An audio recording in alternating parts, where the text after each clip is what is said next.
Number 1, Hindi वर्णमाला में वर्णों की कुल संख्या है। ऑप्शन है ए 50, बी 52, सी 57 और डी 55। इसका सही आंसर क्या होगा? Option B 52। हिंदी वर्णमाला में वर्णों की कुल संख्या है 52। इनमें से कौन सी ध्वनि अंतस्थ नहीं है? ऑप्शन ए व, ऑप्शन बी ब, ऑप्शन सी र और ऑप्शन डी ल। आपको पता होगा कौन कौन सी अंतस्थ ध्वनि होती है? य, र, ल, व। तो यहाँ पे कौन सी नहीं है? ऑप्शन बी ब जो है वो अंतस्थ ध्वनि नहीं है।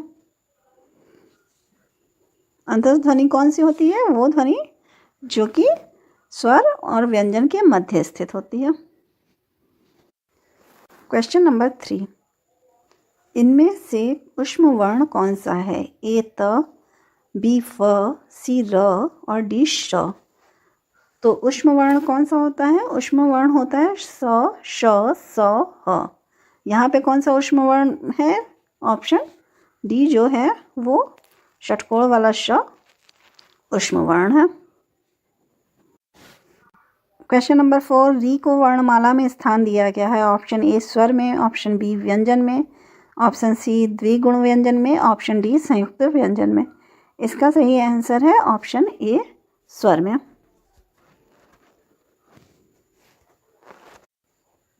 क्वेश्चन नंबर 5, निम्न में से कौन मूर्धन्य ध्वनि नहीं है?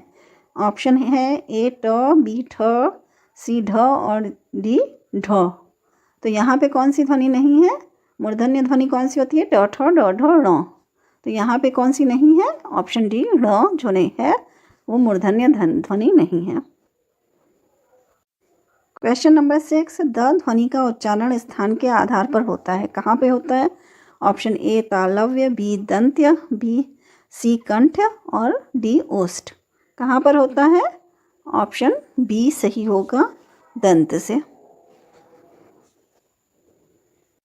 क्वेश्चन नंबर 7, निम्न में से कौन सही नहीं है? ऑप्शन ए त, थ दंत्य व्यंजन है, बी व्यंजनों का उच्चारण बिना स्वर के हो सकता है, सी य व अर्धस्वर है और डी श, स, स ऊष्म व्यंजन है। यहाँ पे कौन कौन सा सही है? ए सही है, बी गलत है और सी सही है और डी सही है। क्वेश्चन पूछा है कि कौन सा सही नहीं है, तो कौन सा सही नहीं है? ऑप्शन बी सही नहीं है। व्यंजन का उच्चारण बिना स्वर के नहीं हो सकता है। ये कह रहा है कि हो सकता है।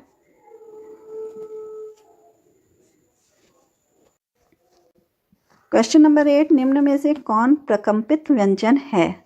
ऑप्शन ए च, ऑप्शन बी ख, ऑप्शन सी र, ऑप्शन डी ट। इसका सही आंसर है ऑप्शन सी र जो है वो प्रकंपित व्यंजन है। क्वेश्चन नंबर 9, दंत्योष्ठ से उच्चारित होने वाले व्यंजन हैं, दंत और ओष्ठ से। ऑप्शन है ए फ व, बी य र, ऑप्शन सी क च, ऑप्शन डी ट ठ। इसका सही आंसर है ऑप्शन ए फ व। क्वेश्चन नंबर 10, निम्न में से किस वर्ण का उच्चारण स्थान कंठ नहीं है? ऑप्शन है ए क, बी ख, सी ग और डी ढ। आपको पता है कि कंठ से कौन कौन से उसका व्यंजन का उच्चारण होता है? क, ख, ग, घ का, अंग का। तो यहाँ पे कौन सा नहीं है? Option D. क्वेश्चन नंबर 11, निम्न में से कौन संयुक्त वर्ण नहीं है? ऑप्शन ए छ, ऑप्शन बी त्र, ऑप्शन सी ज्ञ और ऑप्शन डी री। इसका सही आंसर है ऑप्शन डी री। छत्र ज्ञ जो है वो संयुक्त वर्ण है और री जो है वो नहीं है। क्वेश्चन नंबर 12, निम्न में से कौन सही है?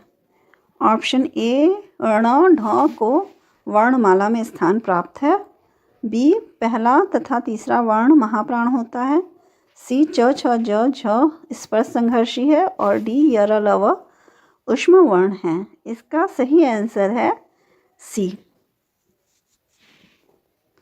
च, छ, ज, झ स्पर्श संघर्षी है। ये जो है कथन सही है। यहाँ पर ए जो है वो गलत है। अण और ढ को वर्णमाला में स्थान प्राप्त नहीं है। पहला और तीसरा महाप्राण नहीं होता, जबकि कौन सा होता है, दूसरा और चौथा महाप्राण होता है। यर अलावा उष्म वर्ण न हो के अंतस्थ वर्ण होते हैं। क्वेश्चन नंबर 13, क प्लस ए से निर्मित रूप है। ऑप्शन ए का, ऑप्शन बी के, ऑप्शन सी कै, ऑप्शन डी को। क और ए से मिलकर क्या बनेगा, के। तो सही ऑप्शन क्या होगा, ऑप्शन बी। क्वेश्चन नंबर 14, ग प्लस बड़ा ऊ से निर्मित रूप है। ए गु, बी गु, सी गी और डी गे। तो यहाँ पे क्या सही होगा, ग में बड़ा ऊ लगा हुआ, गु। तो ऑप्शन बी सही है। क्वेश्चन नंबर 15, निम्न में से कौन सत्य है।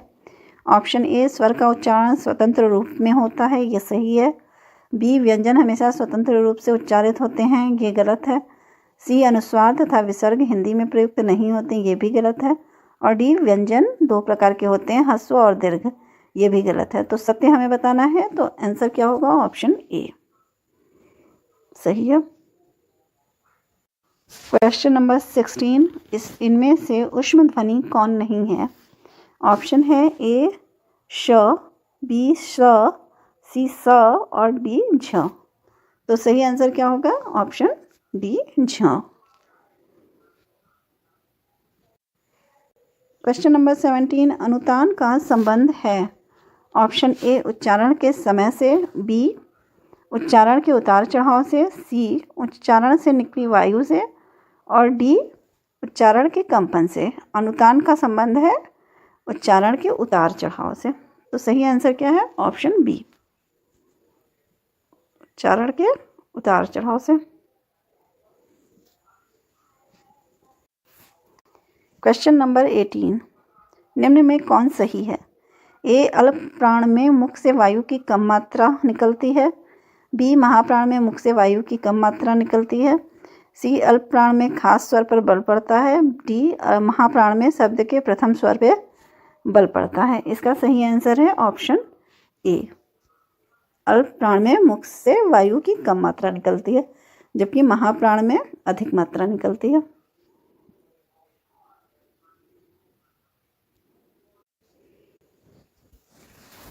क्वेश्चन नंबर 19, भाषा की सबसे छोटी इकाई है। ऑप्शन ए वाक्य, बी शब्द, सी वर्ण और डी ध्वनि। इसका सही आंसर क्या होगा, ऑप्शन सी वर्ण जो है भाषा की सबसे छोटी इकाई है। क्वेश्चन नंबर 20, कौन सा स्वर ह्रस्व नहीं है। ऑप्शन ए ई, ऑप्शन बी अ, ऑप्शन सी ए और ऑप्शन डी उ। इसका सही आंसर है ऑप्शन सी ए। क्वेश्चन नंबर 21, कौन सा स्वर दीर्घ है। ए आ, बी ई, सी अ और डी जी। इसमें कौन सा स्वर दीर्घ है, ऑप्शन ए आ जो है वो दीर्घ है। 22, कौन सा स्वर संयुक्त स्वर है। ऑप्शन ए ई, ऑप्शन बी अ, ऑप्शन सी उ, ऑप्शन डी आ। इसका सही आंसर है ऑप्शन बी अ जो है वो संयुक्त स्वर है। ए ओ अ जो है वो संयुक्त स्वर होता है। क्वेश्चन नंबर 23, कौन सा व्यंजन स्पर्श नहीं है। ऑप्शन ए य, बी ड, सी त और डी च। आपको पता होगा कि स्पर्श व्यंजन कौन सा होता है, क ख ग घ ट ठ ड ढ त थ द ध और प फ ब भ। तो इसमें कौन सा नहीं है, ऑप्शन ए य नहीं है। क्वेश्चन नंबर 24, कौन सा व्यंजन अंतस्थ है। ऑप्शन ए म, ऑप्शन बी त, ऑप्शन सी द, ऑप्शन डी व। अंतस्थ व्यंजन कौन से होते हैं, य र ल व। तो यहाँ पे कौन सा है, ऑप्शन डी व जो है वो अंतस्थ व्यंजन है। क्वेश्चन नंबर 25, कौन सा व्यंजन ऊष्म नहीं है। ऑप्शन ए श, ऑप्शन बी ग, ऑप्शन सी स और ऑप्शन डी श। तो यहाँ पे कौन सा व्यंजन ऊष्म नहीं है, ऑप्शन बी ग जो है वो ऊष्म व्यंजन नहीं है। क्वेश्चन नंबर 26, किस शब्द में चंद्र बिंदु का प्रयोग हुआ है। Option A Ganga, option B चांद, ऑप्शन सी चंचल, ऑप्शन डी प्रायः। यहाँ पे सही आंसर है ऑप्शन बी, चांद में चंद्रबिंदु का प्रयोग हुआ। क्वेश्चन नंबर 28, निम्न में अनुस्वार कौन सा है? ऑप्शन ए उ, ऑप्शन बी अ, ऑप्शन सी अ और ऑप्शन डी ओ। यहाँ पे ऑप्शन सी जो है वो सही है और जो है वो अनुस्वार है। क्वेश्चन नंबर 28, निम्न में से कौन सा संयुक्त व्यंजन नहीं है?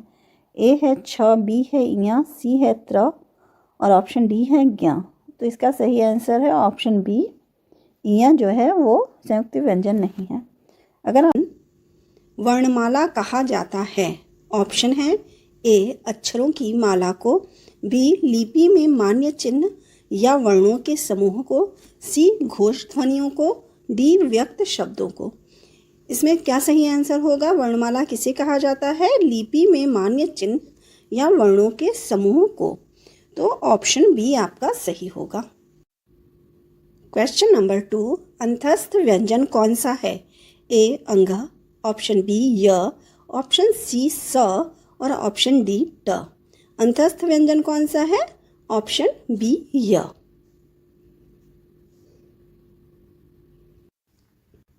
य, र, ल, व अंतस्थ व्यंजन होते हैं। अंतस्थ व्यंजन वे होते हैं जो स्वर तथा व्यंजन के मध्य स्थित होते हैं। तो यहाँ पर य जो है वो आपका अंतस्थ व्यंजन है। क्वेश्चन नंबर 3, च और छ का उच्चारण स्थान है। ऑप्शन ए तालव्य, बी मूर्धन्य, सी ओष्ठ, डी कंठ तालव्य। क्या है च और छ का उच्चारण स्थान या कह लीजिए च वर्ग का?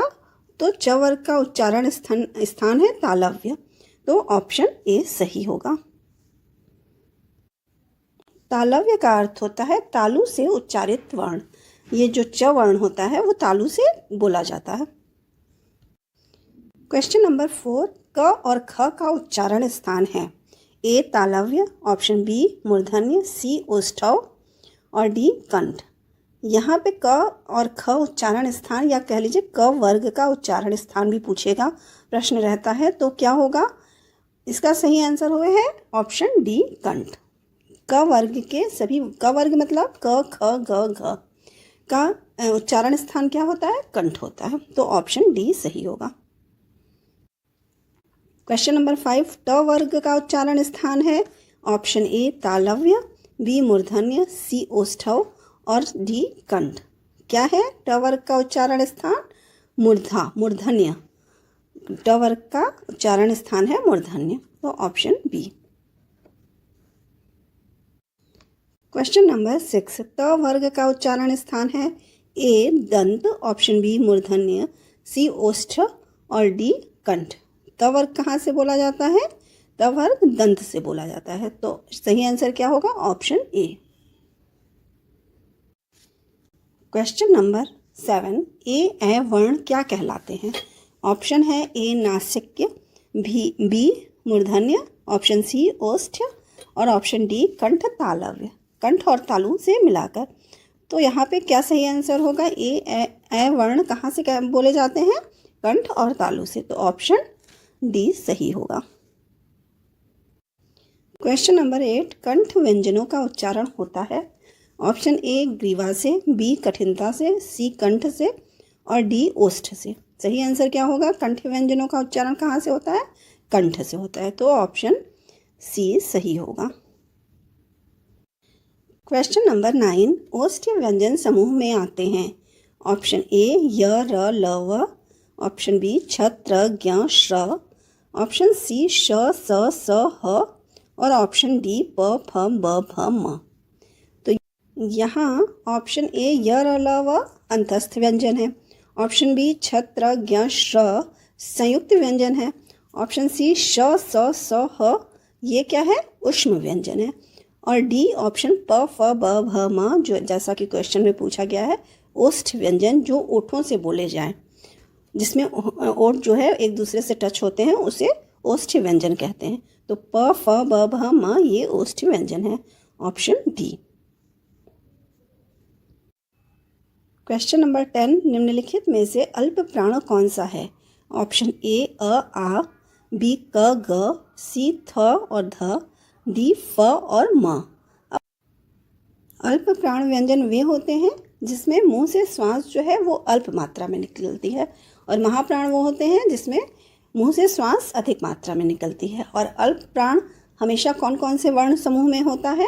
पहला, तीसरा और पांचवा वर्ण जो होता है वो अल्प प्राण होता है। तो यहाँ पे पहला, तीसरा और पांचवा अल्प वर्ण किस में है? तो क और ग ये पहला और तीसरा है, और फ और म दूसरा और पांचवा है। तो यहाँ पे सही आंसर क्या होगा? ऑप्शन बी, क और ग, क्योंकि इसमें पहला और दूसरा जो वर्ण है वो लिया गया है। तो अल्प प्राण ये होगा। क्वेश्चन नंबर 11, निम्नलिखित में से कौन सा कथन असत्य है? ऑप्शन ए, प्रत्येक व्यंजन में स्वर की ध्वनि होती है।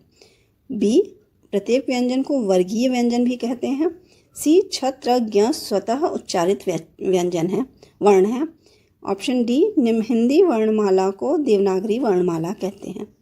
यहाँ पर कौन सा असत्य है बताना है। छत्र ज्ञ ये संयुक्त वर्ण है, वो दो वर्णों से मिलकर बनते हैं, और यहाँ लिखा गया है कि छत्र ज्ञ स्वतः उच्चारित वर्ण है, तो यही असत्य है, ऑप्शन सी। क्वेश्चन नंबर 12, निम्न में से प्रकंपित व्यंजन है। ऑप्शन ए य, ऑप्शन बी र, ऑप्शन सी ल और ऑप्शन डी व। प्रकंपित व्यंजन कौन सा है? र। तो यहाँ पे ऑप्शन बी सही होगा।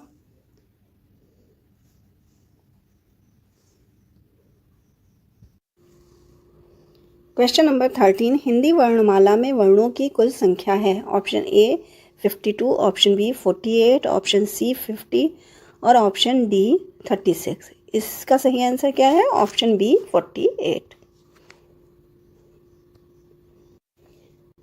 क्वेश्चन नंबर 14, महाप्राण वर्ण का अर्थ है।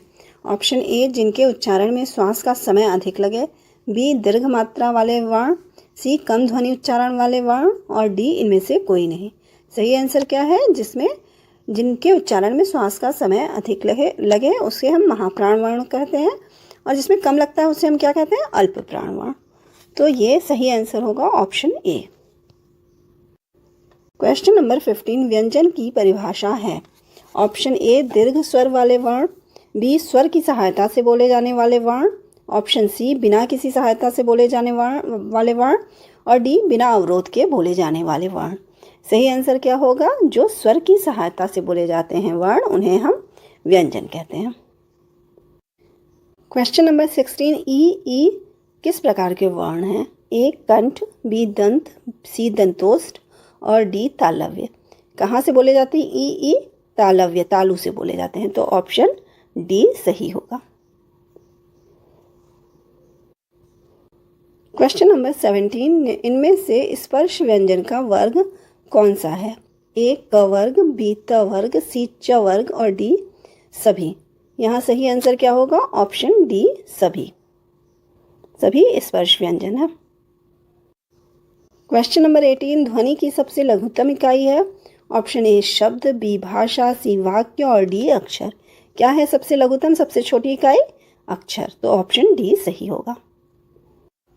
क्वेश्चन नंबर 19, हिंदी में वर्ण कितने प्रकार के होते हैं? ऑप्शन ए 2, बी 3, सी 4 और डी 5। इसका सही आंसर क्या होगा? ऑप्शन ए, स्वर और व्यंजन 2 प्रकार के वर्ण होते हैं। क्वेश्चन नंबर 20, निम्न में से नासिक्य व्यंजन कौन सा है? ऑप्शन ए श, ऑप्शन बी न, ऑप्शन सी र और ऑप्शन डी ज। इसका सही आंसर है ऑप्शन बी न जो है वो नासिक्य व्यंजन है। अगर आपको मेरी ये वीडियो पसंद आई हो तो प्लीज़ लाइक और सब्सक्राइब करें। Thank you.